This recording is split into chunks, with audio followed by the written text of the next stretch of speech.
มาลุ้นต่อนำกันทุกคนโอ้ปลามาไปเต็มเช้านี่บ่แม่นเบิ่งทุกคนเลยโอ้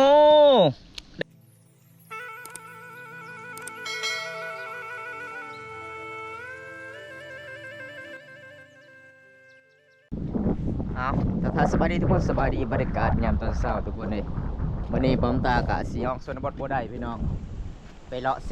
ไปเบิ้งเหือทุกคนเลยนำเซแล้วน้องมันใหญ่พี่น้อง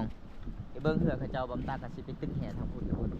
แต่เหือชาวบ้านก็บ่ค่อยเห็นเลยช่วงนี้จะเป็นน้ำใหญ่หลายเด้อันนี้คือชาวบ้านกะเขาเจ้ากะสิไปเอาป่าพี่น้องไปซิดเบ็ดตึกป่าดำรงชีวิตหาอยู่หากินเบิ้งไงบ่ได้เพิ่นว่าห้ากะมาบ่ได้จักโตเลยทุกคนเลยบรรยากาศในเซละนองน้ำโคตรใหญ่เลยพี่น้องเห็นบ่ทางพุ่นจะเป็นภูเขาเลยคือเจ้าเฮ็ดให้เฮ็ดสวนมืดครึ้มเลยมื้อนี้พ้นฟ้าอากาศเลยทุกคนอันนี้ก็คือคันเบ็ดแบบเขาเจ้าตัดด้วยไม้แล้วก็สีมาปักไว้จุดนี้แล้วก็ให้ปลาดึงแล้วคือเขาเจ้าก็สิยกเลยทุกคนหาเก็บแบบโบราณเลยนี่บรรยากาศยามตอนเช้าๆทุกคนเลยพี่น้องน้ำเมื่อคืนนี่เบิ้งทุกคนน้ำขึ้นจนอ่างฮอดผีเลยทุกคนน้ำลายเลยพี่น้องเดี๋ยวผมตากระสีไปเลาะทั้งพุ่นก่อนไปหาเหือก่อนทุกคนเลยไปเอาไปตึกแห่ก่อนมื้อนี้น้ำขุ่นใหญ่เลย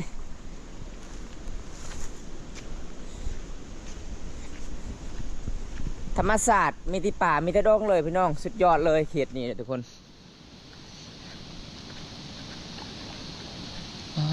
เห็นผู้สาวตึกสิลุง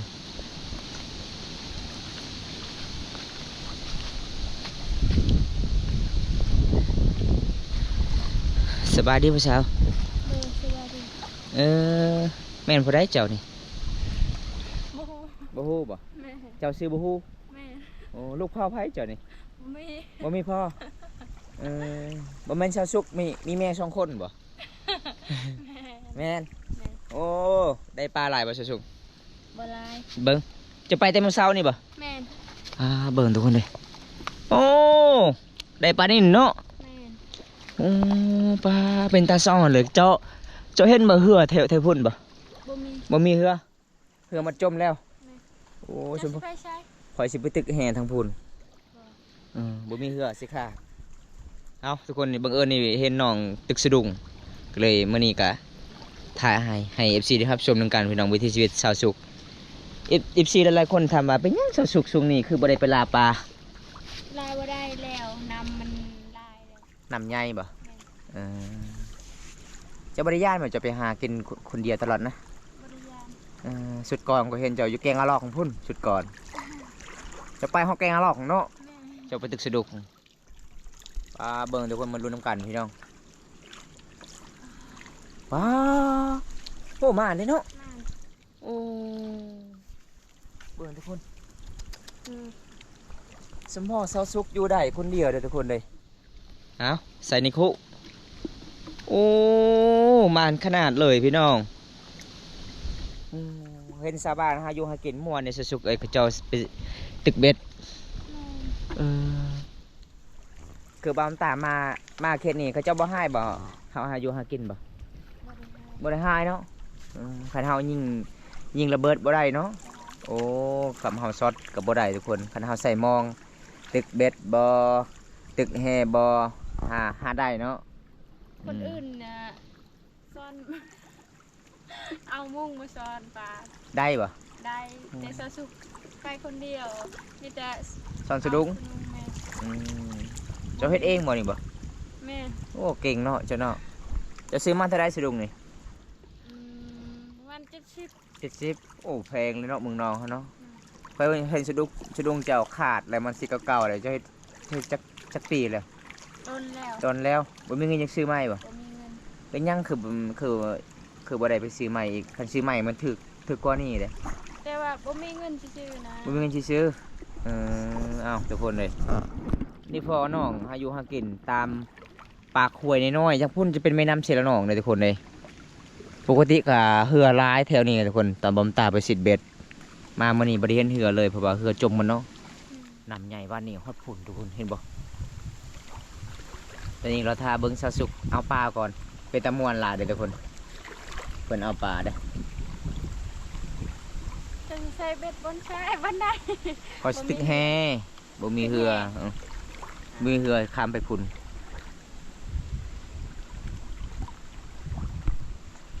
เอา ทำได้บ่น้ำใหญ่บ่ ได้ บ่คือสิมาเลย อ๋อปลาใหญ่เลยถึกตลอดเนาะโอ้ทุกคนเลยเป็นตะมวนเลยทุกคนตึกสะดุ้งจุดนี้เมื่อวานนี้เขาเจ้ามาล่าไปจุดนี้ป่ะ แม่ เจ้าได้ล่าป่ะ ได้หลาย โอ้โอ้เห็นเนาะเอาปลานี่เป็นตะมวนลายเลยทุกคนเลยอันนี้ห้วยยังเขินนี่ เขาเอิ้นตัวอิหยังก็ลืมแล้ว เริ่มแล้ว แม่นบ้านสิเอิ้นว่าต้มเปรี้ยง ต้มเปรียงป่วยเปรียงป่วยเปรียงเนาะ อืม ป่วยเปรียงไปว่าหยังทุกคนป่วยเปรียง บ่ตากับบ่ฮู้คือกันนะเจ้า เจ้าสู่อู้หลายๆอ่ะแต่ไอ้พ่อแม่บอกนะแต่ว่าลืมแล้ว ภาษาลาว แม่น อ๋อ เพื่อหยังก็ ภาษาบรูเอิ้นป่วยเปรียง แม่น เจ้าบริยานบ่จะไปคนเดียวจะโซแบบนี้นะ บ่ยาน ป้าบ่ย่านบ่ย่านนี่ยังเจ้าไปเข้าป่าเข้าดงคือโซใส่สิใส่ทรงกระโปรง ใส่ช่องแบบนี้มันไปไว ไปไว้เห็นผู้บ่าวเล่นใส่แล้วสบาย จะว่า เออ โอ้ใส่ กันว่าใส่ช่องยาวน่ะเวลาผู้เบาเห็นน่ะมันก็นี่บ่ไหวเลย นี่บ่ไว้อันนี้นี่ไว้ นี่ไหว เออในนั่นเลยเนาะ แม่นผู้ให้ผู้เบาเห็น เออผู้บ่าวเห็นผู้บ่าวเท่าเห็นระวังได้เขาไล่ได้ ไล่กะให้เขาไล่แหละ เออเขาไล่ลักเขาไล่ปอนปลาเลยแหละบ่เป็นเขาไล่ในอื่นเขาเห็นเจ้าได้ปลาหลายเด้ จ้าคนตกเลย ฝนตกเนาะเจ้าถือข้าวถือน้ำหรือว่ามื้อนี้บ่ แม่น โอ้ ไปหมดมือเลย ไปหมดมือเลยเนาะเอาโอ้ได้ตัวหนึงตัวน้อยๆโอ้เป็นตะม่วนเลยทุกคนเบิ่งสุกๆเอาปลาเนี่ยได้ปลานิ่นเนี่ยนี่บ่ทุกคนโอ้ม่วนหลายเลยพี่น้องวิธีชีวิตนังสาวเพื่อนเอาปลาดำรงชีวิต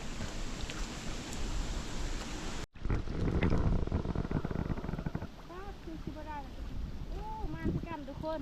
นี่ป้ามาคือกันเด้อนี่ป้านี่โตน้อยๆโอ้ยตกแล้วป้าทุกคนสุนุงจะสุกขาดเลยอันนี้ตาใส่ชมโต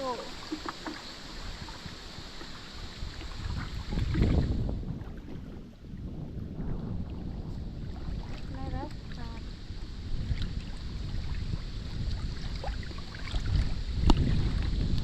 ตอนนี้สาวสุกกาสิพักก่อนทุกคน หลังจากประมาณ1 นาทีสาวสุกกาสิยกต่ออยู่ทุกคน แต่ว่าหากินแบบนี้มันก็เมื่อยทุกคนเมื่อยแห้งแต่ว่าบ่มีหากินต้องจำเป็นต้องไปหากินแบบเนี้ยทุกคนหากินแบบเฮาบ่มีคนที่หากินเฮาก็หากินเองทุกคนบางคนก็เอาสุดนุ่งบางคนก็เอาเบ็ดมาใส่ทุกคนบางคนก็เอามุ้งมาช้อนปลาทุกคนได้หลายทุกคนแต่ว่าสาวสุกเอาแต่สลุงแบบเนี้ยทุกคนขาก่อนหลังจากนั้นสาวสุกก็ยกขึ้นอีกแต่ละมือแบบนี้ตลอดเลยทุกคนปกติสาวสุกกะลาปลาทุกคนแบบโบราณทุกคนแต่ว่าตอนนี้ลาปลาบ่ได้แล้วเพราะว่าน้ำลายน้ำก็คุ้นทุกคน ตอนนี้สิทาเบิ่งดูว่าสิมานบ่ทุกคน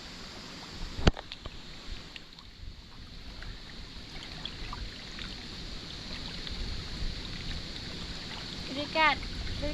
กลางเที่ยงเลยทุกคนตอนนี้ประมาณ11 โมงแล้ว11 โมงแล้ว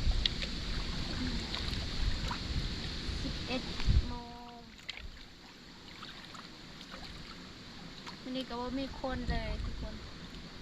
คือเป็นตะยานคือกันเลยต แต่ว่าจำเป็นหากิน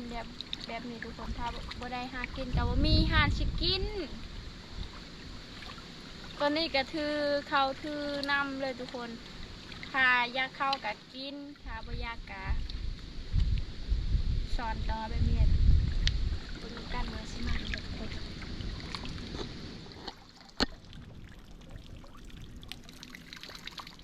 ว้าวมันโดดเลยว้าวว้าวชื่อง่ายปลาทุกคนแต่ว่าปลาไงมันกระโดดแล้วนี่เห็นบอกทุกคนนี่เห็นบอกปลาโคตรมันเลยเด้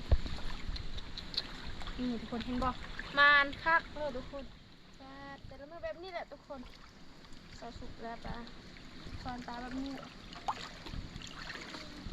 ปลาไงมันกระโดดแล้วทุกคนเด็กตัวน้อยมันมาทันยกทุกคนเบิ้งผู้ใดอันนั้นก็มีคนเลยทุกคนเขาไปใส่เบ็ดทุกคน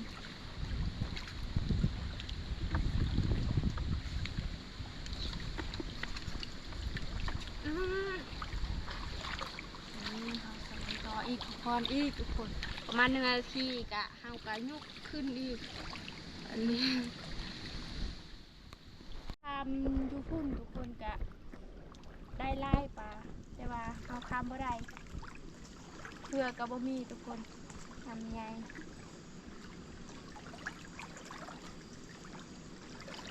คันบ่มีหมูกะไทยแน่ทุกคนเอาลาปลาแบบนี้หาปลาหากินแบบบ้านเฮาทุกคนคันบ่หากินกับบ่มีหานกินเพราะว่านอกจากเมืองแล้วกะคันผู้ใดมีเงินกะเข้าเมืองซื้ออาหารอยู่เมืองแต่ว่าสำหรับชาวสุกกะบ่มีเงินทุกคนกะมีแต่หากินเองแหละ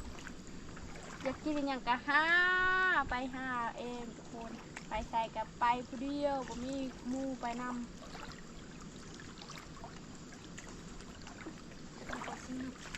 นี่ทุกคนว่าสิมานบ่ทุกคน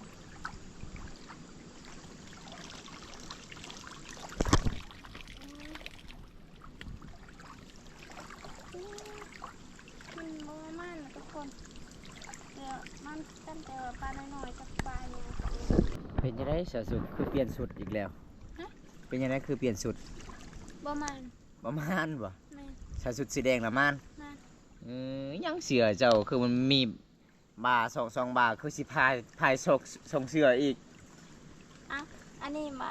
เขาใส่ชงเลย ใช่ชง แม่ ประมาณแล้วแบบนี้ส่งเสือเจ้าจะพายตลอดมันนักส่งเสือกระทึกแล้วสาวสุดเอ้ย บ่หนังงามแล้วเด้ บ่งามข่อยเบิกนี่ฉันพอประมาณ ปลาเอ้าคนเห็นบ่งามปลาก็เห็นบ่งามคือกันบ่ ประมาณเด้ แต่ว่าเซาสุกมีแต่ใส่เสื้อแบบนี้แหละ ผัวเท้าเห็นนี่งาม เอ้า จะเป็นสาวเท้าข้างบ้านเด้ โอ้ เอามาเบิ่งน้ำกันทุกคนหอบนี่เป็นยังไง คือสิประมาณนี้ว่ามันคือกันเลยแต่ว่ามีแต่ปลาน้อย ม่านบ่โอ้ม่านแท้เนาะ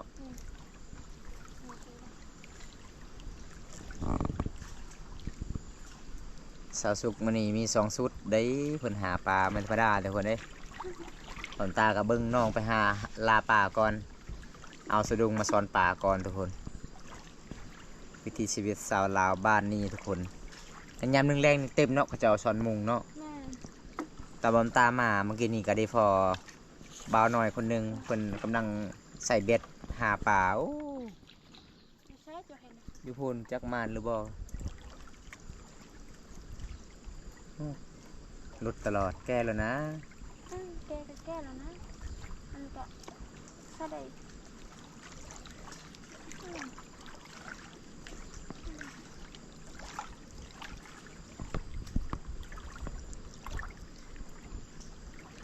สมพอประมาณแล้วจะใส่ชุดอันนี้ไปหาปลา นี่เราเผ็ดวันนี้ มาลุ้นต่อนำกันทุกคน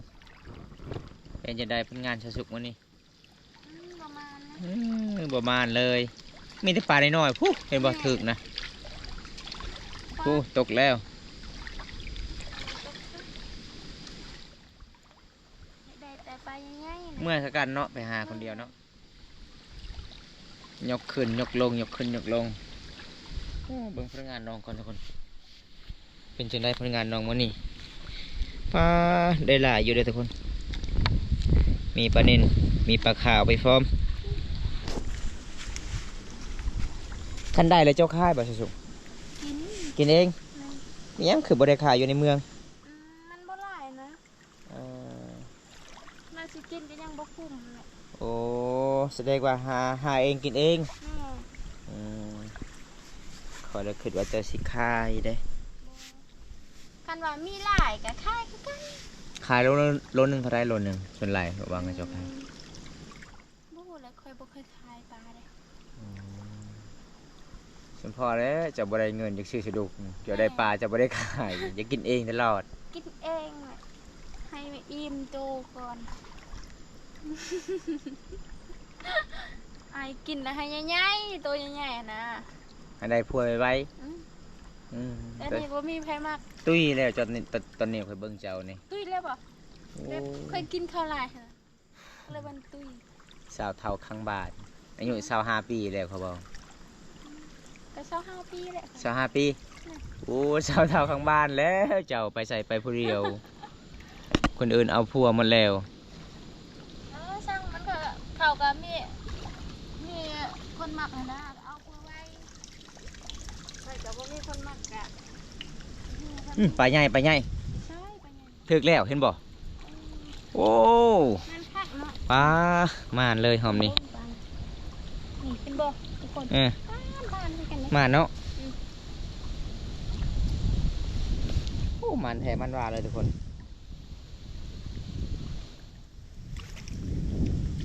ท่านว่าเขาใส่เบ็ดเขาได้จะไปง่ายเนาะ ตอนแรงจักมองจะมือตอนแรง ประมาณ4 โมง 4 โมงแรงพอได้กินอาหารแรงเลยเนาะ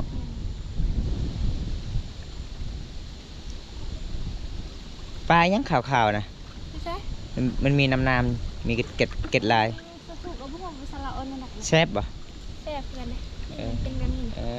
ปลาแก้ว ปลาแก้ว ปลาแก้วเขาเอิญอันนี้ แต่ว่าอันจะสุกเอิญว่าอากาศทั้งด่าง แมงด่าง แม่น แมงแรมอีกทุกคนเลย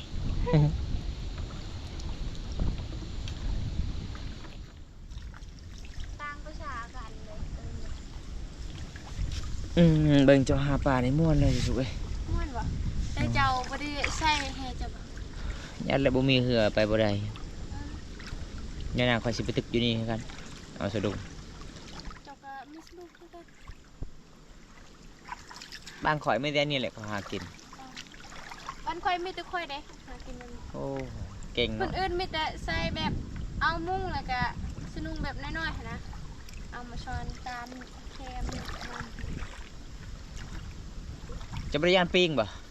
ย่านคือกันเด้ บ่เห็นปิงจับขาเจ้าได้ ไม่ใช่เจ้าอย่าเว้ามั่วนะเพราะย่านได้ปีงเด้ย่านได้น้อยเด้ ย่านหยังปิงนะอยู่น้ำก็ต้องมีปิงในน้ำมีปลาในนามีข้าวเขาเว้าเห็นบ่ย่านหยังปิงนะ โอ้ยย่านมันตัวมันเป็นชีดึงเลี้ยงเรื่ ยกปลาเข้าแล้ว เจ้าบ่เอาหำออยไว้แล้วก็มีปลาเข้าไว้ ค่อยลืมแล้วนะปกติเอาท่านเลย เอาหำออยแล้วคือมีปลาเข้าไว้เด้อสุกนี่เห็นบ่ส่วนลายปลาแก้วลายเนาะปลาแก้วนี่เข้าลา ช้ ย อนมุ้งก็ได้หลายได้ปัน เออ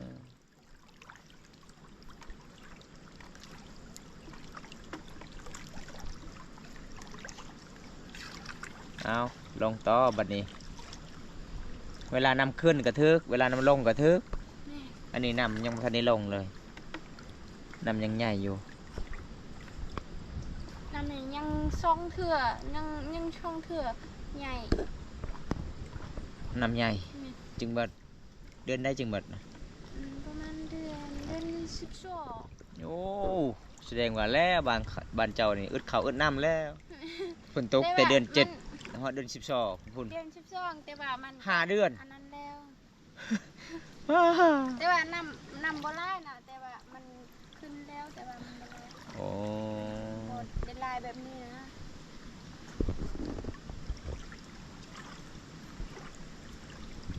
ณเดือน3เดือน4ก็มันน้ำแห้งแหละ เอายกอีกเป็นจะได้ผลงานรอบนี้เขาจะเบิ่งแห่งม่านคักขนาดเลย ไปโดนๆก่อน ว้าว้าทุกคน มีแต่ปลาแก้วเนาะ คือปลาแก้วลายเลยพี่น้อง ปลาอันนี้มีแต่ตัวนึง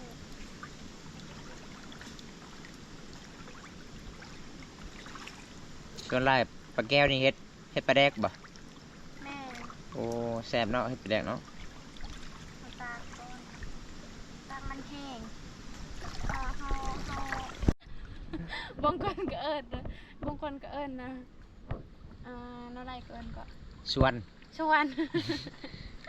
สะดวน เอิ้น ชวน ชวนเลยทุก เอ้า คน ยกเบิ่งเป็นจังไดหอมนี่ ชวน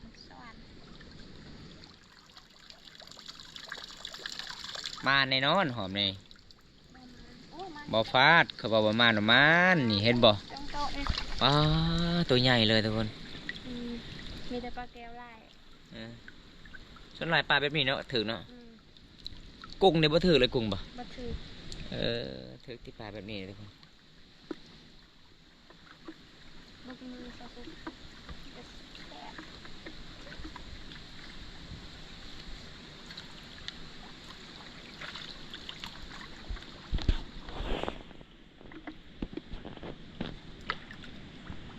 ให้มันปลาใหญ่ๆตัวใหญ่ๆเลยทุกคน แต่ว่ามันบ่มันตัวใหญ่ๆนะอยากกินตัวใหญ่ๆนะแต่ว่าชาวสุกได้ปลาใหญ่ๆป้าทุกคนชาวสุกก็ได้ใจเด้อยากได้ปลาช้ำนี่ทุกคนนะอยากกินบ่คันปลาใหญ่ ปลาใหญ่ทุกคนอยากกินบ่คันว่าสุกได้ปลาใหญ่ก็มากินเด้อแต่ตอนนี้นะจักมานบ่ทุกคนจะสุกกะมื้อนี้ก็เบิดมือเลยเด้หากินเบิดมือเพราะว่าจุ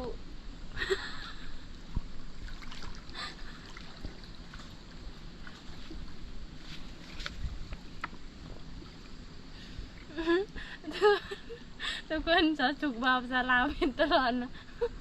จากแบบเคยเบาภาษาเมืองก่อนนะพอก็เบาภาษาลาวมันก็ผิดตลอดนะสสุกว่าว่าว่า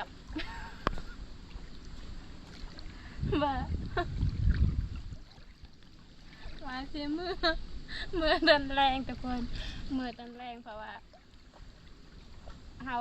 หากินเหมือนมือนะเขามือตอนแรงทุกคนเพื่อสิได้กินตอนแรงอาหารนะ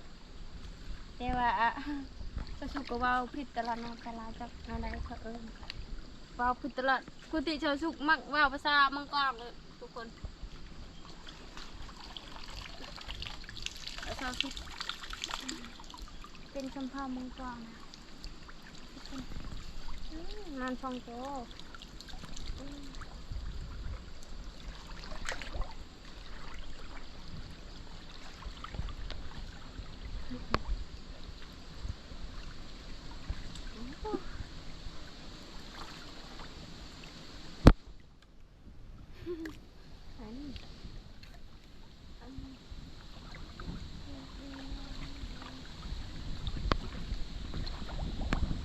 หาเบิ่งเด้อสิทุกคนว่ารอบนี้ว่าสิมานบ่ปลาใหญ่นะปกติก็ได้ปลาใหญ่ทุกคนเดี๋ยวนี้มีแต่ปลาแก้วทุกคน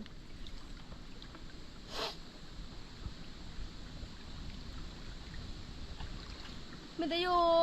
บอนนี่แหละทุกคนบ่ได้ไปใส่เลยเด้บอนใดอยู่ก็อยู่วันนั้นแหละ